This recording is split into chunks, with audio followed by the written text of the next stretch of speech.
কার্তিকের জন্ম কিভাবে হলো? কোনো স্ত্রী শিবজির বীজ নিজের গর্ভে ধারণ করতে পারতো না। শিবজি নিজের বীজ একটা হোমকুণ্ডে অর্পণ করেছিলেন। হোমকুণ্ড থেকে 6জন অপ্সরা ওই বীজ নিজেদের গর্ভে ধারণ করেছিলেন। ওই অপ্সরাদের ক্ষমতা অনেক বেশি ছিল। অপ্সরারা 3.5 মাস ধরে ওই বীজ গর্ভে ধারণ করে রেখেছিলেন। এরপর বীজ থেকে জীবনের আকার নিতে লাগলো, আস্তে আস্তে পূর্ণ বিকশিত হতে লাগলো।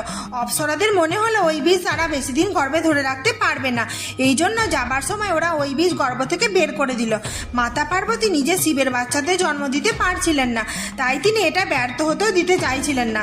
মাতা পার্বতী 6টা বাচ্চাকে পদ্ম ফুলের পাপড়িতে মুড়ে বাচ্চাদের বেঁচে থাকার উপযুক্ত পরিবেশ তৈরি করলেন।